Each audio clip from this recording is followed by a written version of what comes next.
I recently released a rather lengthy video defending the historicity of the resurrection of Jesus. Not long afterward, a regular viewer of my channel, who calls himself Modern Atheism, issued a response.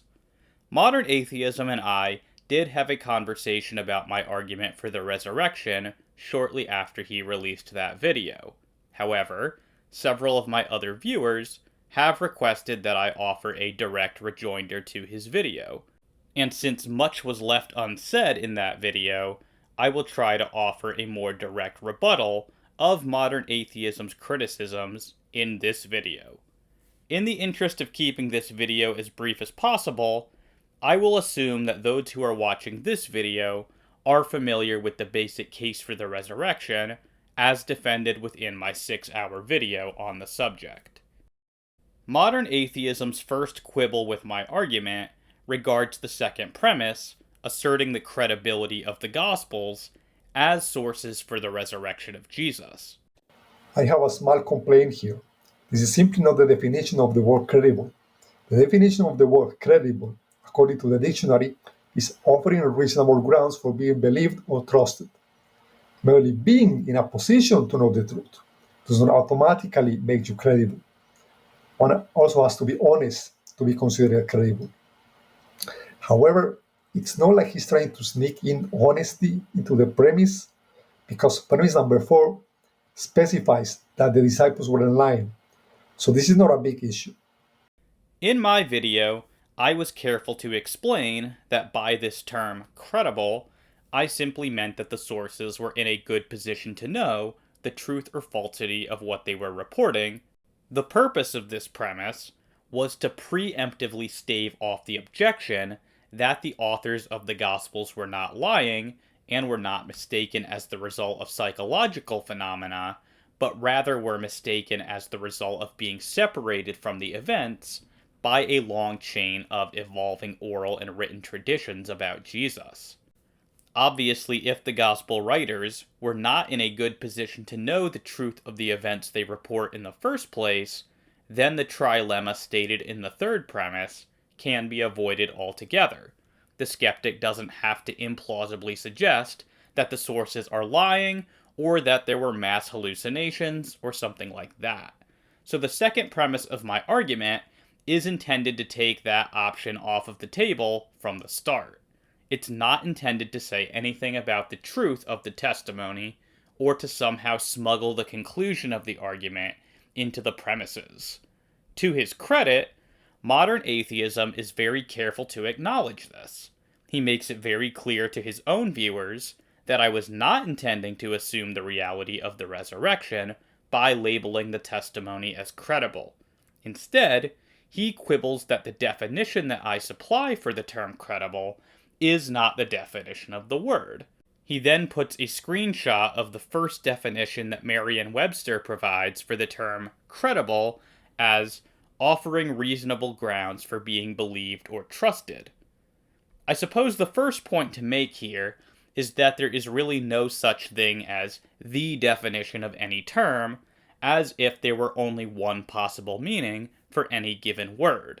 Words can take on any number of meanings in different contexts, and modern atheism's own source tacitly acknowledges this, since it actually lists multiple definitions of the word credible. Modern atheism also seems to have consulted only one dictionary, but in the context of assessing testimony, Cohn, and Calapino's glossary of terms, for example, provides the following definition for the term credible. Credibility refers to the level of quality and reliability of a whistleblower's evidence. This is obviously quite in line with the definition of credible used in my video, which is intended to highlight the fact that the sources are close up to the events they report. All that just to say that I'm not convinced that the term credible was used in an idiosyncratic way within my argument. But even supposing that my usage were idiosyncratic, there is such a thing as a stipulative definition, where one assigns a specific, often new meaning to a term for the purposes of a particular argument or context, rather than describing its existing use in language. Unlike a dictionary or lexical definition, which reports how a word is commonly used, a stipulative definition proposes how the word will be used, whether it's a new word or an existing one. This is perfectly legitimate and even common in the context of syllogistic arguments. Since I was clear in how the term was intended to be used, I don't think that modern atheism can plausibly claim that there is anything objectionable in my use of the term credible within my argument. Now, I think that modern atheism's real concern is perhaps that the term, even if allowable by recourse to a stipulative definition, is simply not clear and could lead to confusion. I'm willing to acknowledge that this is indeed possible, since I have had a few other people mention to me that they found it a little ambiguous as to how the term credible was functioning within the argument. And I am perfectly open to revising the term within the argument if someone wants to propose a better term which gets the idea across, namely that the sources are not honestly mistaken as a result of being separated from the events by a long chain of evolving traditions. In any event, since modern atheism doesn't make a big deal about this issue, I think that I have said quite enough about it for the time being. At about 3 minutes and 20 seconds, modern atheism lays out what he calls the first big problem for my argument, namely that most skeptics are not going to accept that the Gospels were actually written by Matthew, Mark, Luke, and John, and will not accept the justification I offered in support of premise 2.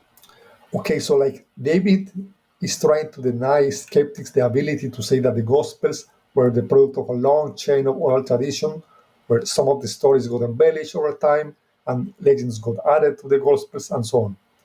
He's like, okay, skeptic, I will take it as established that it was Matthew himself who wrote the Gospel of Matthew. So Matthew was either lying in his Gospel or he was mistaken. Now, it doesn't seem like the disciples were lying because they were risking death and persecution over their beliefs. And there is simply no way that all of them could have been mistaken to the degree that all of them hallucinate Jesus eating fish at the same time. That's just not possible. So the only alternative is that the story must be true. Okay, but here is the first big problem with this argument. Skeptics are usually not going to grant that the Gospels were written by eyewitnesses, because this position has been rejected by almost all biblical scholars. In fact, he's very aware of this, and he mentioned this himself. So how is David supporting this controversial premise? In this case, he's referring us to another one of his videos, where he allegedly makes the case for the traditional authorship. Now, I don't have time to go over all of that here, so I'm simply going to do the same and refer you to this video of Apologia, which discusses many common authorship problems. Now, why exactly is this supposed to be a problem? Surely the problem cannot simply be the fact that the premise is controversial. Modern atheism refers us to a video by Apologia arguing against the traditional authorship of the Gospels. But virtually all of the points that Apologia raised in this video were already addressed in my own videos on Gospel authorship and on Gospel anonymity. Furthermore, I teamed up with Eric Manning from Testify and Dr. Stephen Boyce to respond directly to the very video that modern atheism is referencing. Apologia did respond to that stream, but he only interacted with a handful of clips involving myself, and even then, he didn't offer substantive responses. He just hand-waved my points away by labeling them as excusegetics. So nothing here is moving the conversation forward. The ball is very much still in the skeptic's court on this front. Regardless, modern atheism doesn't actually think that he needs the second premise to be false in order to reject the conclusion of the argument. Apparently, he thinks that he just needs it to be far from certain. At 4 minutes and 20 seconds, he says that he thinks that the best case scenario for me is that I could show that traditional authorship is just slightly more likely than anonymous authorship. Let's say that his argument succeeds in showing that traditional authorship is correct. Now, just how strongly does it prove it? Does it prove it beyond reasonable doubt, like over 90% chance of being correct? Now, given the fact that almost nobody in scholarship agrees with his position, I highly doubt it. I think that even in the best case scenario, he may manage to show that traditional authorship is just slightly more likely than anonymous authorship. However, I think that his resurrection argument needs this premise to be extremely certain instead of just more likely than not. So premise number two doesn't manage to reach the level of certainty that David would want to have here. Even if there is just a small chance that the traditional authorship of the Gospels is not correct, skeptics will simply say that this scenario is more likely that a man actually rising from the dead, and should therefore be preferred as an explanation. I want to very strongly disagree with this. I think that the traditional authorship of the Gospels is more strongly evidenced than the idea that Cornelius Tacitus wrote the Annals or the Histories, or that Plutarch wrote any of the 50 biographies attributed to him. Neither Tacitus nor Plutarch ever identify themselves as the authors of their own works.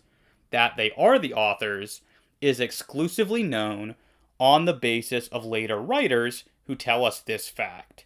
We have a similar situation with the Gospels, where, with the exception of John, the authors don't directly identify themselves within the text, but are known from later writers. The reason why the Gospels are better off than the works of Tacitus and Plutarch is that we simply have far more external attribution to the traditional authorship of the Gospels than we do for the works of Tacitus and Plutarch. Now, I have absolutely no serious doubt that Tacitus and Plutarch wrote the works attributed to them, and neither does scholarship as a whole. So my claim is that if there is no serious doubt about the authenticity of the works of Tacitus and Plutarch, then neither should there be any serious doubt about the authenticity of the Gospels. Modern atheism suggests that I should only regard the case for traditional authorship as being just slightly better than the case for anonymity because of the degree of scholarly disagreement with me. But as anyone who has watched my channel should know, I don't particularly care about what most scholars, and in particular what most biblical scholars, believe. This is due to what I see as being deeply entrenched but serious methodological problems within the entire discipline of biblical studies. Among these is a strange bias against anything that would support traditional Christian orthodoxy, which leads them to conclude that the Gospels must have been originally anonymous because certain church fathers cite the Gospels without naming the authors. This line of argument can be seen to be fallacious simply by consideration of the fact that Irenaeus of Lyon also frequently cites the Gospels without naming the authors. No one believes that Irenaeus thought that the Gospels were anonymous, and so if his citations of the Gospels without naming them doesn't indicate that he regarded them as being anonymous, the same applies to the other church fathers who cite the Gospels without naming the authors. At 5 minutes and 10 seconds, modern atheism suggests that even if there is just a small chance that the Gospels were not written by the traditional authors, this would be more likely than that the resurrection occurred. He doesn't offer any explanation for as to why this would be more likely. My best guess is that he is assuming a frequentist interpretation of probability, where the probability that an event occurred is determined solely by the frequency at which that type of event typically occurs.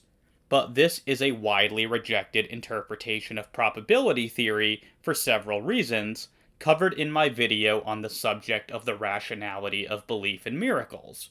For one thing, it doesn't just render the idea that miracles occur improbable, but it also renders the idea that any rare or one-time event ever occurs improbable.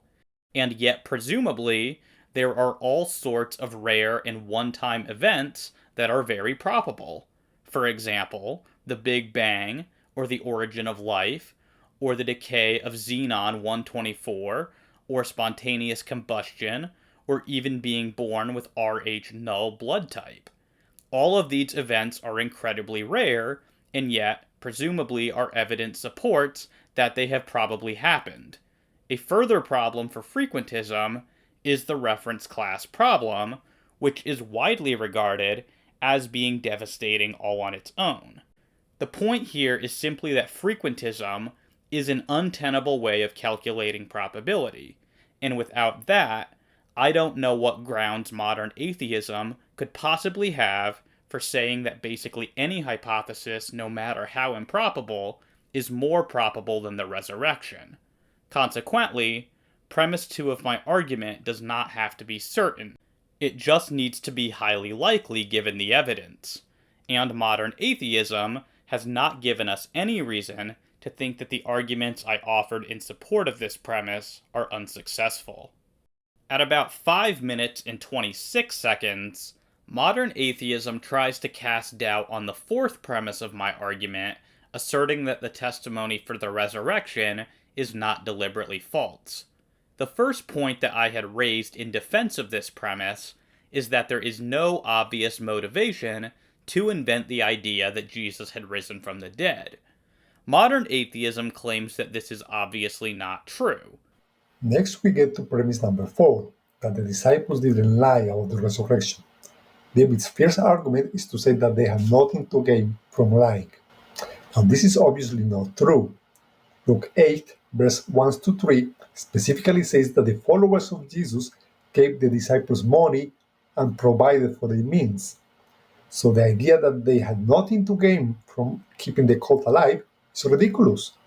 Does David really think that there is absolutely zero benefits involved in being a cult leader? If he does, he should take a look at how cults actually work in the real world, because he's quite mistaken here. At 5 minutes 54 seconds, he cites Luke 8 1 through 3, which says that the followers of Jesus provided for the disciples, presumably including monetarily. Modern atheism takes this to mean that the disciples could have been motivated to invent the idea of Jesus' resurrection for monetary gain. He also refers us to other examples of cult leaders who benefited monetarily and sexually from creating their cults.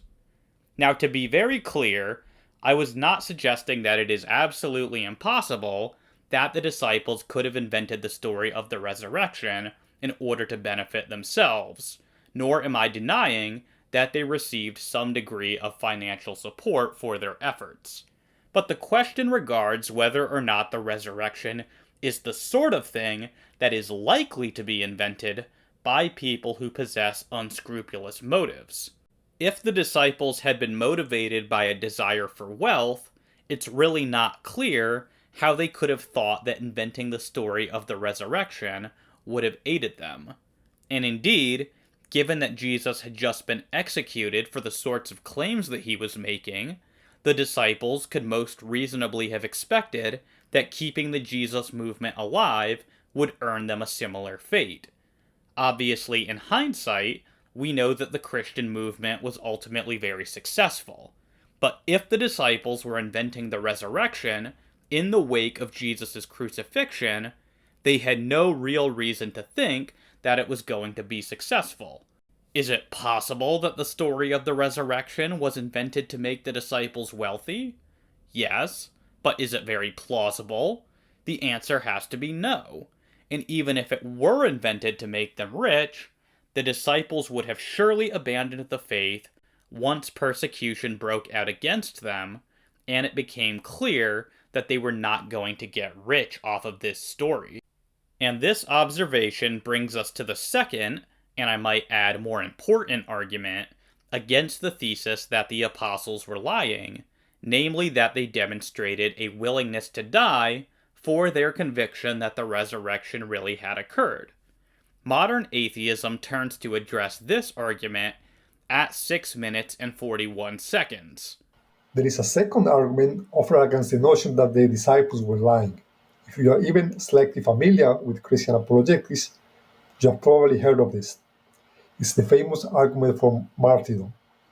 Basically, the argument says that we know that the disciples were lying because they were martyred or died for their faith, and nobody will ever die for a lie. First of all, let me notice that once again, scholarship consensus is against him. I quote, "As historiography, the scholarly consensus is that Luke Acts presents a skewed picture of the hardship faced by the early church.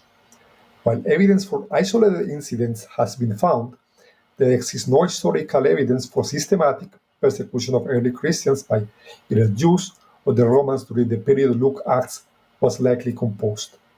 He claims that the scholarly consensus is against me on this point, but I don't actually think that's true. He is correct that the consensus leans against the idea that Acts is a reliable source for the persecution of the early Christians. But my argument was not solely based on Acts. I also appealed to the writings of Paul, early patristic writings, and even to Roman sources like Tacitus and Suetonius. The consensus opinion is certainly that the Romans persecuted the Christians under Nero, and that Peter and Paul were victims of this persecution. And while I'm not sure if a consensus exists around an even earlier persecution of the Christians by the Jewish authorities, there is surely not a consensus against this either. Paul certainly attests to being part of an earlier Jewish persecution of the Christians, and while the dating of the book of Hebrews is somewhat controversial, it seems to be heavily concerned with Christians returning to Judaism as the result of Jewish persecution, and therefore plausibly presupposes an earlier Jewish persecution of Christians. But whatever the scholarly consensus may be here, I am firmly on the side of mainstream scholarship when I say that Nero persecuted Christians, and that this persecution claimed the lives of both Peter and Paul. At about the 8-minute mark, modern atheism plays a clip from Dan McClellan asserting that the early Christians did not face extensive persecution, and he refers us to Candida Moss's book, The Myth of Persecution. In addition to that, let me show you what Bible scholar Dan McClellan has to say about this. The persecution that early Christians experienced was overwhelmingly isolated, limited, and brief. It was not programmatic and widespread and enduring. If you want more on this, I would highly recommend Candida Moss's wonderful book, The Myth of Persecution. There's no evidence that any of the authors were writing in a period when they knew they were taking on significant risk. Now, the first thing to say here is that Candida Moss does not represent mainstream scholarship on this front. That doesn't mean that she is wrong, but recall that modern atheism is playing this clip to support his claim that mainstream scholarship is against me on this point. And although I don't actually care about being aligned with mainstream scholarship, this is actually a point where we happen to agree. Candida Moss is the outlier, and, in this respect, so is Dan McClellan. As for Moss's arguments, I already dealt with them extensively in my video on the persecution and martyrdom of the apostles, and neither Dan McClellan nor modern atheism offers any responses to my criticisms of Moss. So again, the ball is still in their court as far as I'm concerned. At 8 minutes and 29 seconds, modern atheism does mention this video, but complains that the sources that I cited are late. To be fair, his other video probably responds to some of this stuff, but I gave it a quick look and just notice how late most of his sources are. 203, GR 220, 107, and so on. This is like over 60 years after Jesus died. By that time, most of the disciples were already dead, so this didn't affect them. It doesn't tell us how strong persecution was on the years directly after Jesus died, when the disciples first began their preaching. I'm not really sure what he's talking about here. Going with the standard date for First Clement of 96 AD, Clement of Rome is writing only 30 years after the deaths of Peter and Paul, and it's worth pointing out that many scholars place Clement within the 60s AD, the very same decade as when Peter and Paul were thought to die. One of these scholars, oddly enough, is Richard Carrier, and I just mentioned this fact because Modern Atheism has recently had Carrier on his own channel as a guest, which suggests that he gives Carrier's opinion some weight. But even if Clement was written in 96, 30 years is pretty close to the event by ancient standards. If 30 years is too late to be trusted, then we cannot trust almost any ancient source. Ignatius is only 10 years later than this, at around 107 AD, and Polycarp is only 2 years after Ignatius. So that's already 3 sources which are written within around 40 years of the event. Tacitus is writing around 50 years after the event, in about 120 AD, but Tacitus is also considered one of Rome's most important and reliable historians. And 50 years afterwards is still not really that long after the fact by ancient standards. I can agree with modern atheism that Tertullian is quite a bit later than I would prefer, writing in around 200 AD. But the most interesting feature about Tertullian is not so much that he tells us that Peter and Paul were martyred under Nero, as that he tells us that contemporary Roman archives record this, and he then invites the skeptic to consult the Roman archives for himself. So Tertullian appears to be relying on much earlier sources that have been lost to us, and his invitation to his skeptical readers to fact-check him mitigates against the thesis that he is making this up. Modern atheism says that most of these sources are written at least 60 years after Jesus died, but that's not the relevant event by which to measure how late the sources are, since we are not depending on these sources to relay the fact that Jesus died, but rather to relay the fact that his disciples were persecuted and martyred, which would have happened after the crucifixion. At 9 minutes and 16 seconds, he suggests that most of the disciples might have been dead by the time of Nero's persecution. It could be that initially the authorities thought that the movement would die out without Jesus and decided to pay little attention to the disciples. Who knows? Maybe the real persecution only began around the year 60 with Nero, and by that time the disciples were either already dead or had already enjoyed 20 to 30 years of being cult leaders. However, we know from most of our sources that at least Peter and Paul were alive by this time, since Nero's persecution is what killed them. We further know from various sources that John the Apostle was still alive at this time. We also know that Matthew was still active after this era, if we assume that his gospel was written in the 70s or 80s AD, as I'm assuming that modern atheism does. And we know from Papias that Andrew, Philip, and Thomas were still active in the church at this time. This was all covered toward the end of my video on the martyrdom of the apostles. So while some of the apostles might have died off by the time of Nero's persecution, a non-negligible number of them lived through it, were killed during it, and remained faithful throughout it. And this makes it very unlikely that they were simply lying about the resurrection. At 10 minutes and 42 seconds, modern atheism offers a further criticism of the fourth premise. He essentially accuses me of an all-or-nothing fallacy. He claims that I believe that if the testimony pertaining to the resurrection of Jesus is not deliberately false or honestly mistaken, then every single detail within the Gospels must be true. However, he thinks that it is possible that the disciples could have really been convinced of the resurrection by hallucinations or something like that, and then made up the details in the Gospels. In this way, their testimony about the resurrection event itself is not deliberately false, but the details of the narratives in which they talk about their experiences of the risen Jesus are deliberately false. In this way, Modern atheism attempts to accommodate the evidence for the sincerity of the apostles' belief in the resurrection, while denying the sincerity of the details, so as to not have to explain them by recourse to hallucinations or something like that. There is yet another thing one could say here.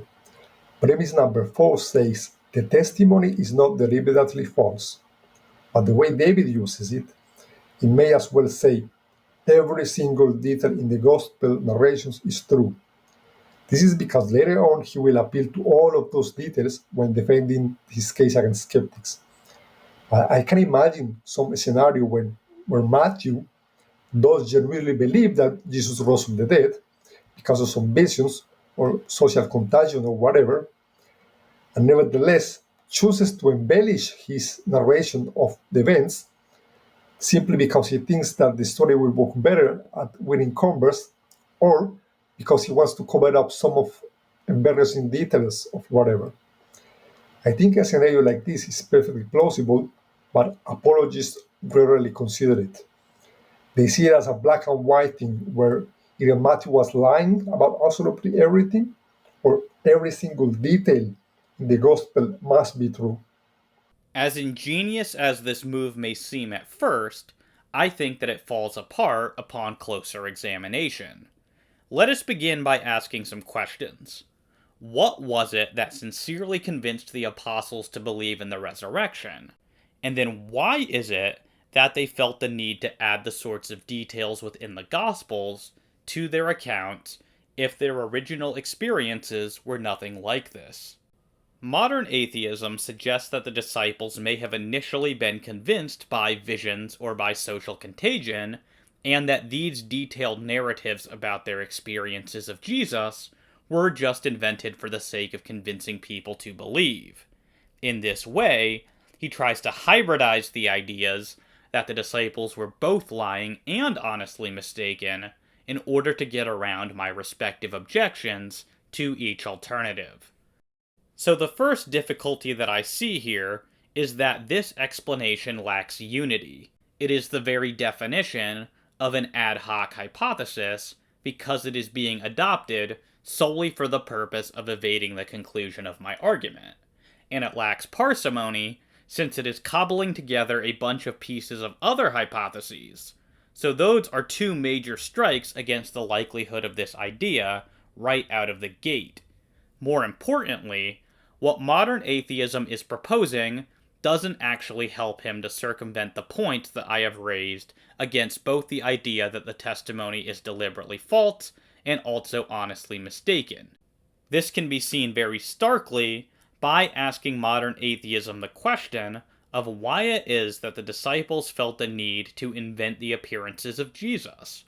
His answer is that they simply knew that their own reasons for believing in Jesus' resurrection were wholly inadequate to support this belief, and so they invented the appearances in order to convince other people. But if that is what we are being asked to accept, then we must reassess how likely it is that the disciples were willing to die for this belief.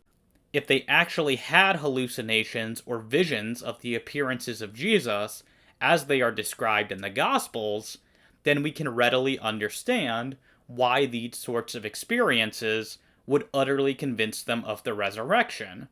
But if they did not have these experiences, and they just invented them for the sake of convincing other people, this requires us to believe that the disciples knew full well that whatever it was that actually convinced them of the resurrection was not sufficient to justify their own belief in the resurrection.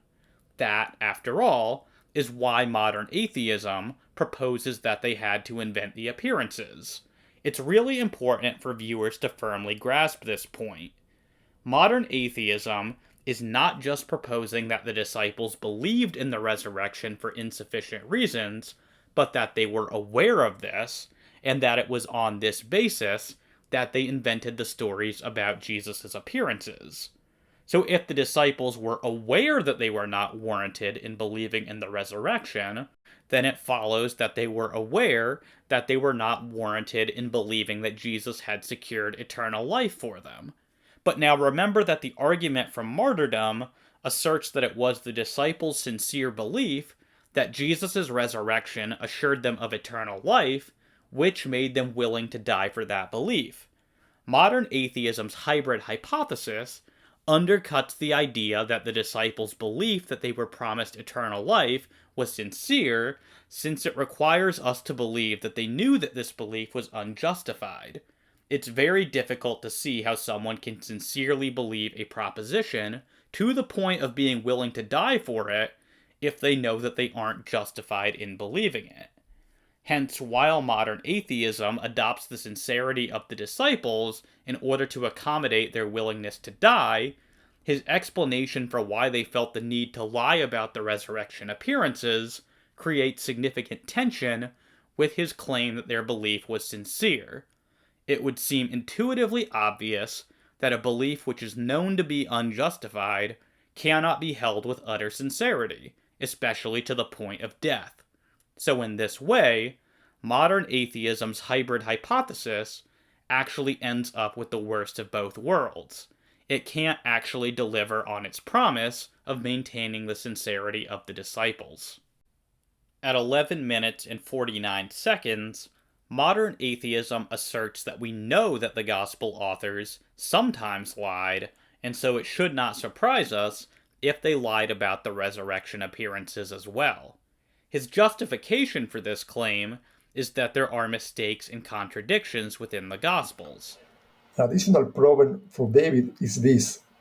We know that Matthew lied, at least in some parts. We simply know this. Why? Well, because of all the mistakes and contradictions that we find in the narrations. Later on, he tries to harmonize some of them, but as we will see, he doesn't make a good job. There are 2 points to make in response here. The first is that the maximalist is not likely going to agree with modern atheism that the Gospels are filled with mistakes and contradictions. So this claim needs a defense. Modern atheism cannot just take it for granted that the Gospels are filled with mistakes and contradictions. Second, even if there are mistakes and contradictions within the Gospels, it doesn't follow from this that the Gospel authors lied. The mistakes could be the result of good faith misunderstandings on the parts of the authors, and the contradictions could be the result of the Gospel authors honestly believing that the events occasionally transpired in different ways. In this case, someone has to be wrong, but that does not imply that anyone has to be lying. At about 12 minutes and 32 seconds, modern atheism turns to discuss premise 5, which says that the testimony for the resurrection is not honestly mistaken. The first point that I made about purely psychological explanations for the resurrection appearances of Jesus was that they fail to explain the empty tomb, which is reported in all of the Gospels. Modern atheism goes on at some length to make the point that an empty tomb does not guarantee a resurrection all by itself. Next, David discusses the issue of the empty tomb. An empty tomb by itself doesn't prove very much. There are many naturalistic ways to account for this. Allison says, it does not take a supernatural agent to empty a tomb. Perhaps some pious detractor, hoping to prevent veneration of Jesus' remains, quietly removed them. Or maybe a gardener moved the body, for reasons forever unknown. One can also envisage sorcerers keen on a body or body parts for magical rituals, or a would-be supplier for sorcerers stealing Jesus' corpse. A related proposal, with the same results, has it that the women went to the wrong tomb. So there are many ways that a skeptic could explain this. I'm not sure why modern atheism wanders down this path, since I never so much as hinted that an empty tomb guaranteed a resurrection. The point that I was making there was that psychological explanations are insufficient in and of themselves to account for the empty tomb, and so that any psychological explanation will have to adopt a further auxiliary hypothesis to account for the empty tomb as well. And obviously adding on auxiliary hypotheses drastically lowers the probability of psychological explanations for the resurrection appearances. That was my point. Modern atheism seems to have completely failed to appreciate that this was my point, and somehow thought that I was arguing that an empty tomb entails a resurrection. Since his video is otherwise relatively sensitive to the nuances of my case, I find this egregious misrepresentation on his part rather surprising. In fairness, much later in his video, he does address this point about compounding the improbability of his hypothesis by joining two very improbable hypotheses together. His response is to suggest that mass hallucinations and the empty tomb need not be thought of as being independent, since perhaps the discovery of the empty tomb is what led to the expectation of resurrection appearances, and that this is what led to mass hallucinations. Another point David makes is that the skeptic scenario is very unlikely because it involves the conjunction of two already unlikely things. So, in other words, if the body being stolen is something unlikely, and the disciples having hallucinations is something unlikely, then the combination of these two things, which the skeptic needs, must be even more unlikely, because two unlikely things need to come together. So what is my response to this? My response is to say that this reasoning is fallacious, because the two events are not truly independent. Rather, one can cause the other. The body of Jesus being stolen and the finding of the empty tomb could precisely be the thing that ended up triggering the hallucinations. So the second event becomes more likely if the first has already happened. But the major problem here is that this does not actually avoid the fact that modern atheism is still compounding the improbability of his hypothesis by adding two improbable hypotheses together. For example, if I were to suggest that I owned both a magical genie in a bottle and also a dragon, it wouldn't do anything to improve the low probability of both of these hypotheses by saying that the genie caused the dragon to exist because he was granting my wish to have a dragon. It still remains the case that my whole hypothesis requires two very improbable postulates, which together compound the improbability of the whole. And the same applies to the idea that the empty tomb caused the mass hallucinations. Simply saying that one caused the other doesn't change the fact that they are both highly unlikely, and that accepting both of them compounds the improbability of the total hypothesis. Another thing to point out here is that the empty tomb cannot be a sufficient cause for mass hallucinations. It's not as though seeing an empty tomb guarantees that you will have apparitions of the deceased. So further causes will have to be invoked beyond the empty tomb to account for the mass hallucinations.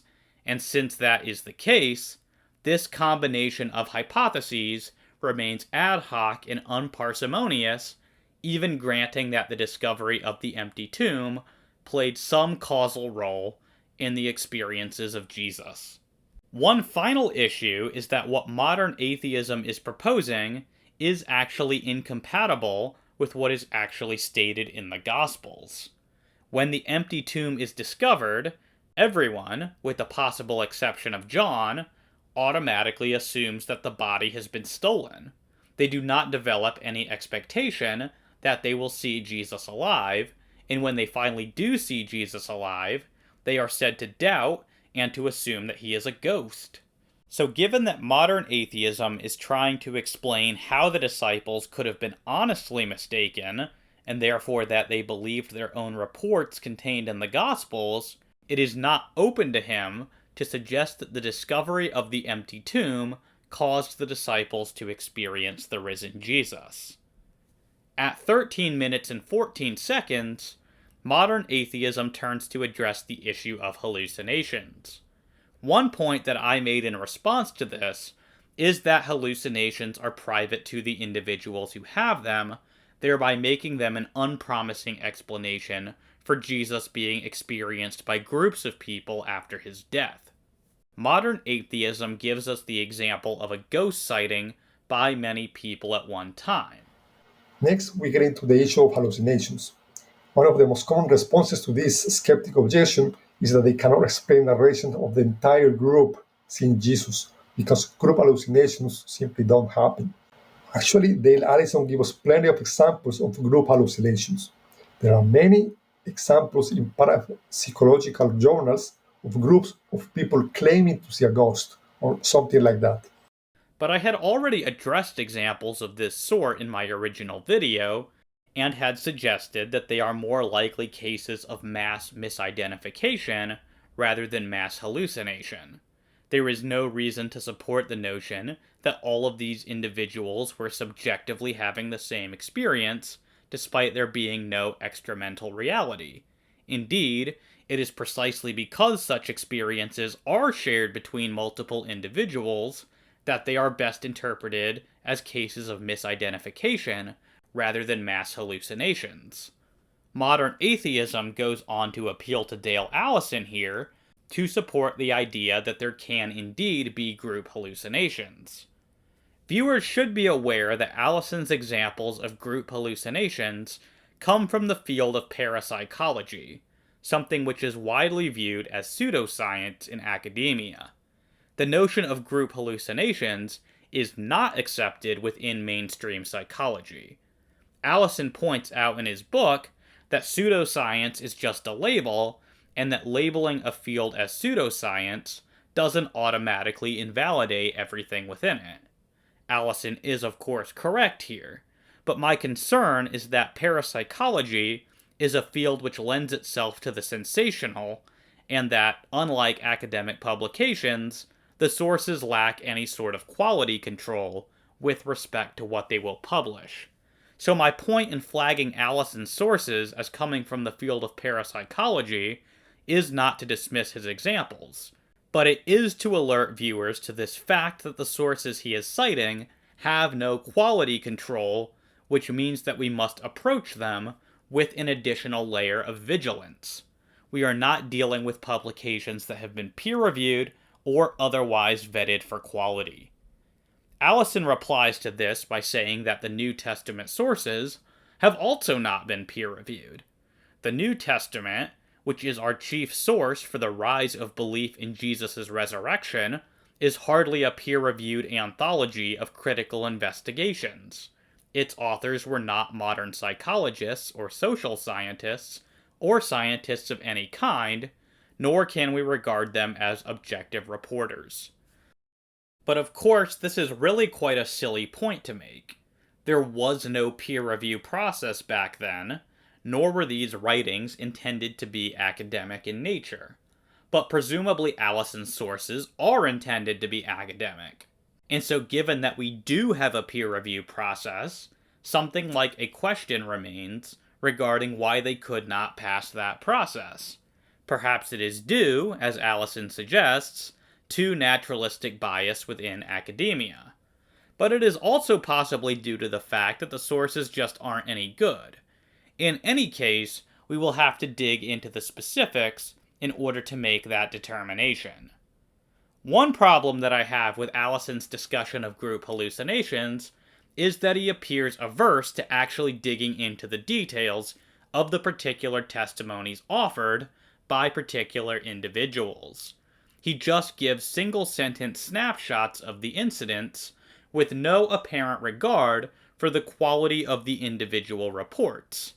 While it can superficially look impressive that Allison can machine gun off a bunch of putative examples of group hallucinations, the devil is always in the details, and Allison doesn't really provide them. When one chases down his actual examples, the details typically look suspicious. To illustrate, he gives the example of the 1963 Shepton mining disaster in Pennsylvania, where Dave Felon and Hank Throne claim to have had the same vision while being trapped inside of a coal mine. So the situation is one where the two people involved are in a prolonged state of sensory deprivation, oxygen deprivation, and a prolonged state of danger. It is well known that people in these sorts of life-threatening situations are more susceptible to hallucinations and delusions. Moreover, they were talking to each other, specifically describing what they were seeing to each other. In this case, It's not that difficult to understand why two people who are already in a hallucinatory state and are describing their hallucinations to one another might have similar hallucinations at the same time. This is relevantly different from the situation in the Gospels, since 1. We are dealing with far more individuals, 2. They were not in a life-threatening situation, which left them in a prolonged state of sensory and oxygen deprivation, 3.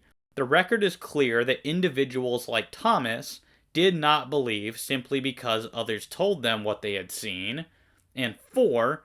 The hallucinations in this instance did not involve an auditory or tactile component. These are important differences that Allison completely ignores. Allison also gives the example of Carl Jung seeing a non-existent painting along with a friend. My own research on this case has failed to find specific testimony from that friend attesting to the supposed event. And Jung himself is just known to have experienced intensely vivid visions and hallucinations throughout his life. These profound and often disturbing inner events felt so real to him that he struggled to distinguish them from waking reality. So Jung just seems to be the sort of person who was exceptionally prone to having hallucinations. And to the extent that he is the only source for sharing an experience like this with someone else, we have reason to be suspicious of its truth. Allison gives the further example of 3 men who escaped from a Turkish prison across the Taurus Mountains, who all felt a presence which comforted them, and, according to Allison, apparently they also saw him cheering them on at one point. I consulted Allison's source, the third man factor, on this, and while it did affirm that the 3 men felt a comforting presence, I did not find anything which would support that they all saw anyone as though he were physically present with them. I'm not even sure that we have more than a single account from one of the men for the whole ordeal. Similar problems plague Allison's other examples of group hallucinations. The point is just that it's not clear that we actually have any examples of group hallucinations where the participants really are seeing the same thing. Interestingly enough, Allison seems to agree that all of his examples can be explained away. He says, "Many in our culture reflexively know that all such stories can be slotted into the usual explain-them-away categories: optical illusion, ex post facto exchange of information, etc. I do not share their knee-jerk optimism. Here, however, the key point is another. If one were to judge all group visions to be, for whatever reasons, counterfeit, it would be wholly natural to suspect the same for the New Testament reports."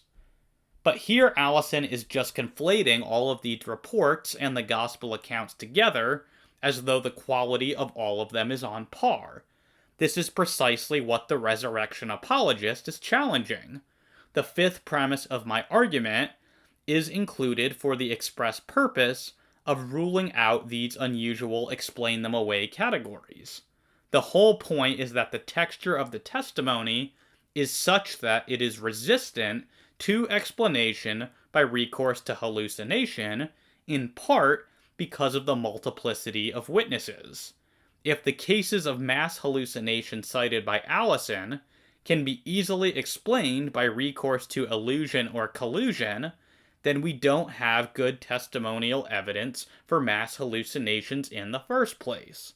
Consequently, Allison, and by extension modern atheism, cannot unproblematically appeal to the examples cited by Allison to establish the reality of group hallucinations.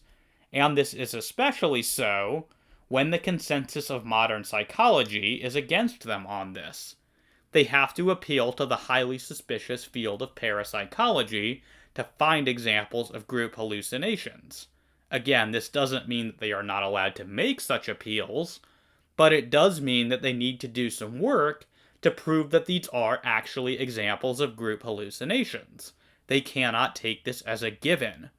Allison most assuredly makes no sustained attempt to prove this, and obviously neither does modern atheism. Another factor which Allison just never considers is that the people in the cases he cites might just be lying. A significant difference between the witnesses to the resurrection and the individuals involved in Allison's supposed examples of group hallucinations is that the witnesses to the resurrection demonstrated a willingness to die for their belief in this event. Comparable factors are not present in Allison's examples, which would enable us to rule out the likelihood that they were just straightforwardly lying. I am not saying that this is what was actually going on, but if these cases are going to be genuinely analogous to the resurrection, we will need comparable reasons to think that the witnesses are not liars. And probably to no one's surprise, both Allison and modern atheism fail to establish that there are comparable reasons to think that the witnesses are not liars. Interestingly, Allison himself doesn't appear to think that group hallucinations are a sufficient explanation if the reports of the risen Jesus contained within the Gospels represent what the original apostles actually experienced. For example, in response to Bergeron and Habermas, we find him saying, "These remarks appear to assume that the groups who saw Jesus beheld exactly the same thing, that they simultaneously had identical perceptions. Perhaps they did, yet one fails to understand how anyone can ascertain this. We possess no details as to what the 500 saw. All our important questions go unanswered. The same goes for the appearance to all the apostles. This leaves us with John 21 and the several stories in the Gospels that probably descend from an early report of the appearance to the 12. None of those involved, however, have left us their first-hand account, so we cannot put their stories side by side and compare them."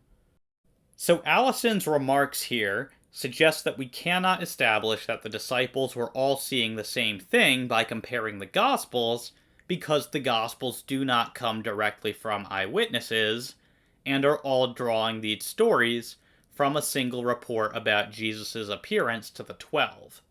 But now Allison's remarks here constitute a challenge to the second premise of my argument, asserting the credibility of the Gospels as sources for the resurrection. Why, then, is modern atheism citing Allison's work on group hallucinations to target the fifth premise of my argument? Remember, my claim is that hallucinations are not a sufficient explanation of the experiences of the risen Jesus, as they are reported in the Gospels, if those reports are faithful to what the original disciples claim to have seen. Allison appears not to be disputing this. Instead, he simply denies that these reports are faithful to what the original disciples claim to have seen. But this returns us to the issues discussed in my defense of premise 2. It does not challenge premise 5, as modern atheism seems to think. My original video had pointed out that genuine examples of so-called group hallucinations do not actually involve seeing the exact same thing, but just having similar hallucinations at the same time. At 14 minutes and 49 seconds, modern atheism asks how I can know that the disciples were all having the same experience of Jesus, as opposed to very similar hallucinations. Okay, how do you know that all of the disciples saw the exact same Jesus, as opposed to a kind of similar Jesus that later got written as "we all saw Jesus"? And how do you even know that all of them saw him? Maybe some of them didn't see him, but decided to go along with it because of group pressure or whatever. He just glosses over the critical point that having very similar hallucinations at the exact same time is already incredibly unlikely in the first place. So this is already a bad explanation, regardless of whether or not we have specific facts about the experiences which favor them being veridical. And even putting this aside, we do have other factors which favor the idea that the experiences were veridical. I pointed out many of them within the video, ranging from Jesus doing things such as eating food for the explicit purpose of proving that he is physical and not just a spirit or vision, to inviting Thomas to touch his wounds, to the fact that tactile and auditory hallucinations are exceedingly rare. All of these factors compound the already highly improbable hypothesis that multiple people had the same or very similar hallucinations at the same time, and this improbability is further compounded by whatever auxiliary hypothesis is being adopted to account for the empty tomb. The sheer number of improbable and implausible coincidences that modern atheism's hypothesis requires are the evidence in favor of preferring the idea that the experiences were veridical. My original video had also pointed out that all cases which could reasonably be interpreted as multiple people having similar hallucinations were preceded by a mental state of expectation. So the evidence indicates that when groups of people have these sorts of experiences, they have to be primed to have them in some way. At 15 minutes and 43 seconds, modern atheism proposes that perhaps Peter had some sort of hallucination, which then led the other disciples to expect to have similar experiences, and that this is what led to them having a group hallucination.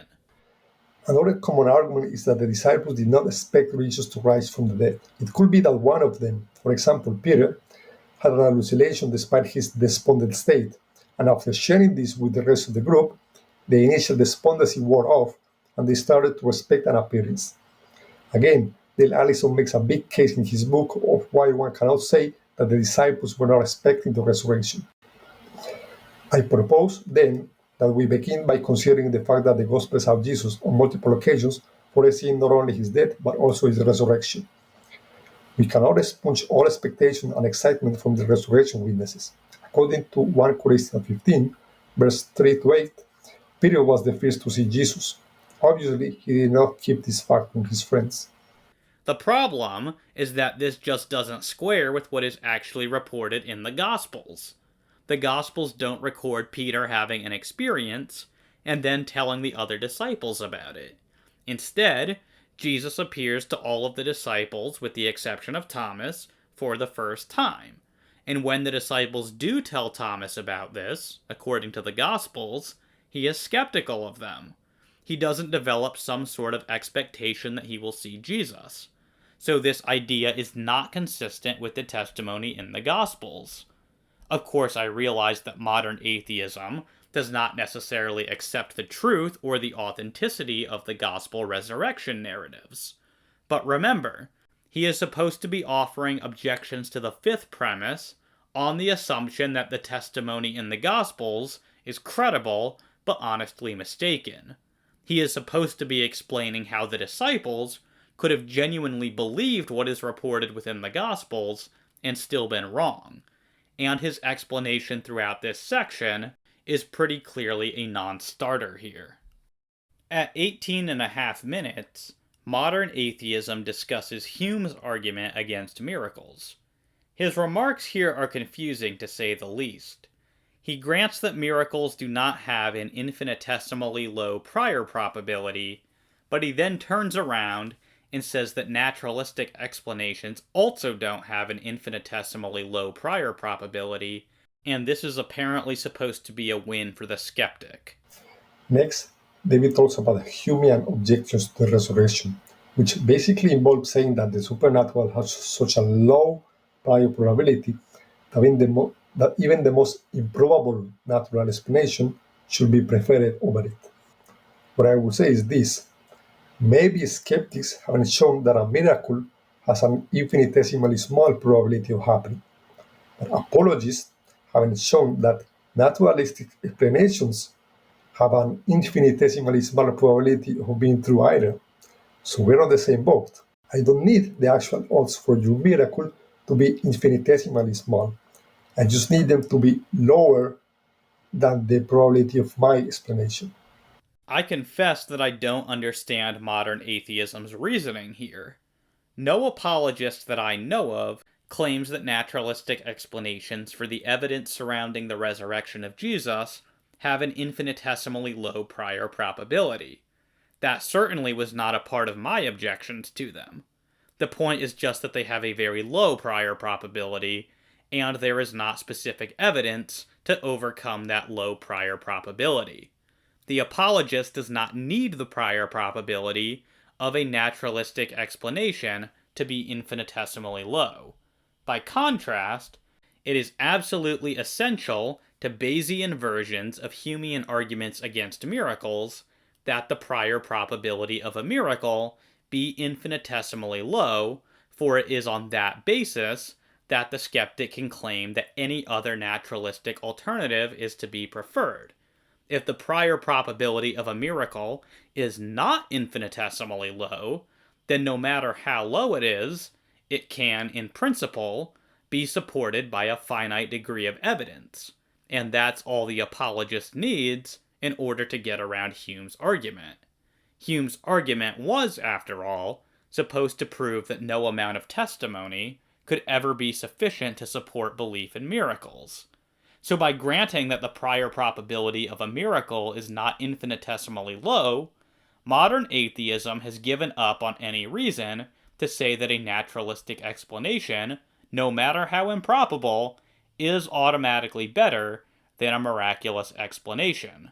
In other words, he has given up on Hume's argument. He concludes by saying that he doesn't need the prior probability of a miracle to be infinitesimally low, he just needs it to be lower than the prior probability of his explanation. That is certainly true, but that is not Hume's argument. That just returns us to the issues I covered earlier within my original video, namely whether hallucinations or deliberate falsehoods or something like that is more likely than the resurrection. Modern atheism has not given us any reason to think that these explanations are more likely than the resurrection, especially in light of the various difficulties I have raised for all of these explanations. My original video dedicated nearly 4 hours to discussing objections to the case for the resurrection from 7 different skeptics. Modern atheism doesn't appear interested in defending all of them, but he does step up to defend some of them. In particular, he seems very interested in defending Bart Ehrman at 19 minutes and 24 seconds. Modern atheism is apparently very impressed with Ehrman's argument that we cannot rely upon the Gospels as trustworthy sources for the resurrection of Jesus because their resurrection narratives are too contradictory. Now, the first point that I had made in response to this claim was that just as a matter of historiographical method, contradictions between accounts in peripheral details don't undermine the core of what they report and actually suggest independence. Modern atheism replies to this at around 19 minutes and 53 seconds by saying that the contradictions don't just occur at the periphery, but affect major parts of the narratives. David attempts to argue against this by suggesting that the contradictions are just matters of peripheral and insignificant details. No, this is not true. This is so not true. I can't believe apologists make this point. If you actually look at the contradictions, you will immediately see that these aren't just differences in small details. Okay, these are contradictions in very big issues. For instance, the flight to Egypt contradiction between Matthew and Luke. Matthew says that Mary and Joseph went to Egypt after Jesus' birth in Bethlehem. Luke instead says that they went back to Nazareth after Jesus was born. How on earth is this a small detail? These are 2 completely different stories. Another example, the different genealogies of Jesus. A small detail would be if we had a difference on 1 or 2 of the names listed. But no, what we have is 2 completely different genealogies. They completely contradict each other, and they each came to be Joseph's genealogy. A third example is all the different elements in the stories of the women finding the empty tomb.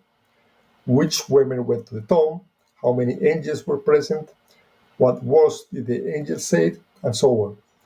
Now, taken individually, one might say that these are just details, but the stories contradict themselves in all of the elements. So at the end, you have like 4 completely different stories. Just go look at John's account of the empty tomb and tell me if it looks anything like the other ones. It doesn't. It's a totally different story. This is not a one detail kind of situation. It's all of the details together. So no, this excuse is not good. There are several problems with what modern atheism says here. The first and most obvious is that I was making a general methodological point. I was not saying that all putative examples of contradictions, if genuine, would not affect the core of the text. This leads to the second point, namely that my remarks were primarily intended to apply to the specific contradictions which Ehrman was claiming existed among the resurrection narratives. These putative contradictions are indeed peripheral. The resurrection narratives across all 4 Gospels tell a remarkably similar story in broad strokes.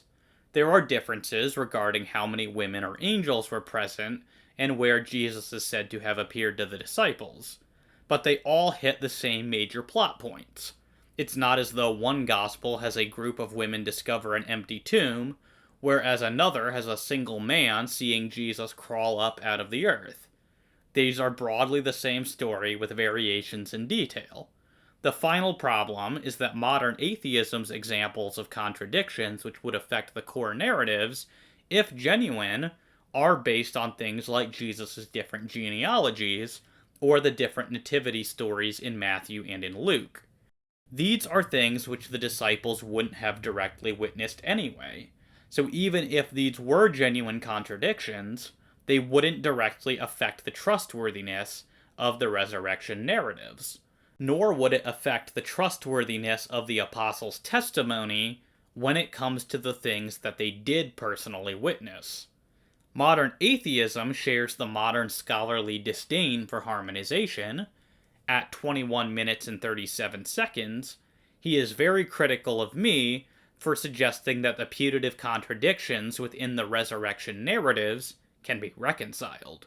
Now, let's see if David can harmonize all of the differences in the story. But first, some words about this. The way harmonization works is by doing a lot of mental gymnastics in order to try and come up with an ad hoc and contrived scenario that can logically accommodate both accounts. Bart Ehrman has some words on this. In theory, just about anything can be reconciled if you work hard enough at it. I walked to Chicago yesterday. Well, I was on the plane, and I walked up and down the aisle. So technically speaking, I did walk to Chicago.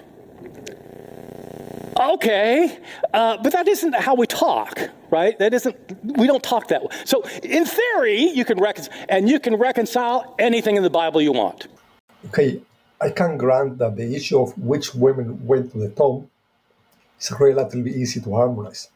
If one guy says Diana and Jessica went to the tomb, and another guy says Natalie and Sophia went to the tomb, I guess one could logically say, oh, it could be that Diana, Jessica, Natalie, and Sophia went to the tomb. Sure, this is logically correct. But why would the guys decide to word it in this exact way? In the way that it creates so much divergence? It's a bit weird, to say the least. And it does add up to the cumulative case, as we will see. He begins by granting that the issue of how many women went to the tomb is relatively easy to harmonize, since none of the Gospels purports to give a complete list of everyone who went to the tomb. But he suggests that it isn't very natural to recount this sort of event by only giving a partial list of names. I confess that I am not sure why he thinks this to be so. For example, I recall my father telling me a story about my uncle, his brother, and himself going to Disney World in the late 1980s. I later found old photos of that trip, and it turns out that my father and my uncle were accompanied by several other friends on that trip. So why did my father only mention himself and my uncle? Well, obviously because they were the only people from the trip that I knew, so mentioning the others would have been uninteresting to me. It's actually rather common for people to be selective in this way when telling stories, and it's perfectly conceivable that some of the gospel writers were similarly selective and chose to only mention those women who would have been known to their readers. I'm not saying that this necessarily is the explanation. I'm just saying that it provides an example of how someone might be selective about who they mention in their narrative in a way that is not unusual, unexpected, or unnatural. At 24 minutes and 27 seconds, modern atheism turns to address the supposed contradiction between Matthew and the other Gospels, according to which Matthew allegedly has the women witness the angel rolling the stone away, and the other Gospels suggest that the stone had already been moved away by the time the women arrived. I pointed out that the Greek aorist tense in Matthew allowed for a pluperfect English rendering, which would result in a translation saying that the stone had already been rolled away by the time that the women arrived, nicely harmonizing Matthew's account with the other Gospels. Modern atheism grants this, but suggests that it creates a further problem. He says that this harmonization makes it impossible for Matthew to have known that this happened if the women didn't see it. The second issue is that Matthew's Gospel seems to imply that the women witnessed an earthquake and saw the angel rolling the stone, while the other Gospels appear to deny this. His solution is to say that Matthew could be read as talking about something that happened in the past and was not witnessed by the women, and that the guards had already left by the time that the women came to the tomb. There is an obvious problem with this. If the earthquake happened before the women came and the guards had already left, then how does Matthew even know this? How does he know that there was an earthquake? How does he know that the guards shook in fear and became like dead men? Matthew will have no way of knowing this. Did the angel brag about this to the women? Like, hey guys, guess what? I scared the crap out of those George earlier. And it also caused an earthquake when I came down. It was so cool. No, this is silly. This harmonization doesn't work. There are 2 points I would like to make in response here. The first is that this problem, if it is a problem at all, is not a contradiction. So modern atheism does seem to be retreating from the original argument in favor of a wholly different argument, according to which the authors of the Gospels, even if they were eyewitnesses, would not have directly witnessed each and every event they report. This leads to my second point. While we will not always be able to know exactly where the Gospel authors are getting their information regarding events for which they might not have been present, we can certainly tell a plausible story for how Matthew might have acquired this information about the angel rolling the stone away. Modern atheism seems to assume that the only way that Matthew could have acquired this information is from one of the women. But why should we assume that? If we are not going to assume from the start that Jesus did not rise from the dead, then we cannot rule out that Jesus himself was the source of this information. But we need not even assume this. Matthew also tells us the guards at the tomb later went and told the chief priests what they had seen. Perhaps one of the guards eventually converted to Christianity and told Matthew about the angel rolling the stone away. Perhaps a servant of the chief priests overheard the soldiers telling the chief priests what they had seen and told the disciples. The point is just that there are numerous plausible ways that Matthew could have discovered that an angel rolled the stone away without hearing about it from the women at the tomb. Next, at 25 minutes and 19 seconds, modern atheism discusses the issue of how many angels were present at the tomb. Similar to the issue of how many women were present, I pointed out that none of the Gospels purports to give a complete list, but mention of one angel does not preclude the presence of another. Modern atheism objects that this is completely ridiculous. He says that it stretches language to an absurd degree, and that this is just not how we talk. I think the harmonization of, oh well, if there is two, then logically there is also one, is absolutely ridiculous, and it stretches language to an absurd degree. Like Bart Ehrman says, this is just not how we talk. If someone tells you, I just saw two men walking over there, you don't think to yourself that there could have actually been 3 men or 4 men or 5 men. with the excuse that, oh, if there are 4 men, then logically there is also 2, right? Nobody does that. This will be an extremely weird way to word things, and it's just not how language is used, not how language was used back then, for that matter. But why exactly is this absurd? I've already given the example of my father's trip to Disney World to show that this sort of selective narration is perfectly in line with how people normally speak. So this seems to be nothing more than incredulity on modern atheism's part. He just seems frustrated that this isn't actually a contradiction, and he therefore isn't allowed to run his favorite argument against the resurrection. At 26 minutes and 17 seconds, modern atheism discusses the supposed contradiction between the angel telling the women that Jesus would meet the disciples in Galilee in Matthew and Mark, and the angels telling the women to remember what Jesus had told them earlier when he had been in Galilee in Luke. I had suggested that there is no reason whatsoever why the angels couldn't have said both of these things. Modern atheism's reply to this is just that it makes more sense that the angels would have only said one thing, because, apparently, saying 2 things is too much for the women to remember. Logically, sure, I guess one could believe that the angel said both things, but it seems more natural that the angel will tell them one thing instead of a bunch of things. If the message is too long, the women may end up forgetting it. I have to be honest that it really feels like modern atheism is grasping at straws here. Does he really think that women are so dense that they cannot remember 2 things at once? This is just not a serious objection to the harmonization I have proposed. There's nothing for me to even respond to here. Lastly, at 26 minutes and 38 seconds, modern atheism turns to defend the putative contradiction between Luke and the other synoptics, according to which Jesus first appeared in Jerusalem in Luke and in Galilee in both Mark and Matthew.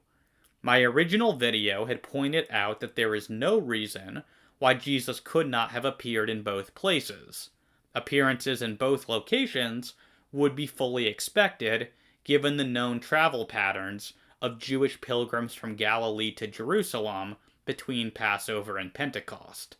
And comparing Luke with Acts requires a significant amount of time during which the appearances in Galilee could have occurred between Resurrection Sunday and the Ascension 40 days later, despite the fact that a superficial reading of Luke might lead one to believe that the resurrection and ascension happened on the same day. Modern atheism replies by saying that both the appearance in Jerusalem and also in Galilee are presented within the text as being the first resurrection appearance of Jesus to the disciples. There is a problem here, and it's that both accounts are presented as the first appearance of Jesus to the disciples. Luke makes it very explicit that the appearance in Jerusalem is the first time that Jesus appears to the disciples.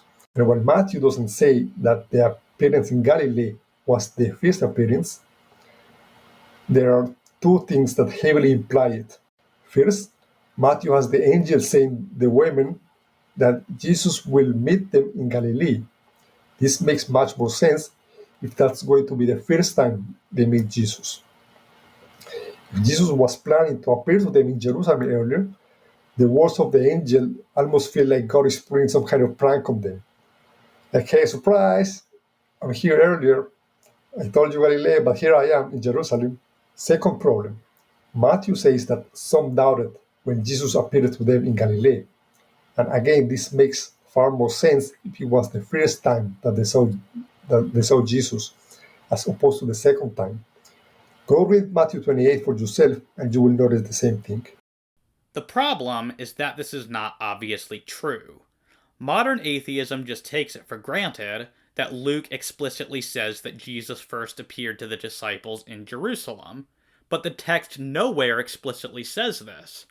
At best, it is implied by the surprise and disbelief of the disciples when Jesus does appear to them, and by his deliberately asking for something to eat to prove that he is not a ghost, since, presumably, once Jesus had already appeared to them, they wouldn't be in as much shock and disbelief when he appeared to them again, nor would they have required him to prove that he wasn't a ghost. But this is, nonetheless, an inference. It is not directly stated anywhere in Luke. For the record, I do believe that Luke 24:36-43 is probably recounting the first appearance of Jesus to his disciples. But I just want to be clear that this is not required by the text, as modern atheism claims. Things become more problematic for modern atheism when we come to Matthew. Here, even modern atheism agrees that nothing in the text actually requires that the appearance in Galilee be the first of Jesus' resurrection appearances. But he claims that this is implied by two things. At 27 minutes 22 seconds, he says that this is implied by the angel telling the women that Jesus will meet them in Galilee, and also by some of the disciples still doubting in Matthew 28:17. At 27 minutes and 22 seconds, he says that this is implied by the angel telling the women that Jesus will meet them in Galilee, and also by some of the disciples still doubting in Matthew 28:17. Unfortunately for modern atheism, neither of these statements really imply that the appearance in Galilee was the first appearance. Telling the disciples to go to Galilee because they will see Jesus there in no way suggests that they will not see him before that time. The primary purpose of this command is obviously to get the disciples into Galilee. If I tell my friend that I will see him at a party next month, this obviously doesn't in any way imply that I won't see him before then. As for some of the disciples still doubting, this also doesn't really strongly imply that the appearance in Galilee was the first appearance. Notice that Matthew only says that some of them still doubted, as opposed to Luke, where all of them think that they are seeing a ghost. This actually looks like exactly what we might expect if Matthew 28 is recording the appearance after Luke 24, and Luke is telling us the truth. We see extreme shock and disbelief in all of the disciples in Luke 24, which has subsided to just some level of doubt in some of them by the time we get to the second appearance in Matthew 28. Modern atheism's argument is predicated upon the premise that all doubt about something as incredible as the resurrection should have been squelched by a single appearance. But as we know from common experience, human psychology is more complex than that. For some people, it takes time for the reality of incredible events to sink in. So far from implying that the appearance in Matthew 28 was the first appearance of Jesus, Luke and Matthew together show us different levels of disbelief, which approximately correspond to what we would have expected to be the case if the appearance described in Luke 24 preceded the appearance described in Matthew 28. If anything, this expected psychological trajectory supports the timeline proposed in my original video, as well as the historicity of both Matthew and Luke's accounts. Minimally, it is plausible. Either way, we do not have a clear example of a contradiction here. Throughout this entire section, and then again at the end, we find modern atheism repeatedly saying that this is a cumulative case and doesn't stand on any one example of a putative contradiction. Finally, I have some closing words on this. The strength of Bart Ehrman's case does not simply rest on each individual contradiction, but on the cumulative case of just how many contradictions do we have. Just look at how many problems there are, and they're all on this short story. If the Bible had just like one single problem, one might let it slide.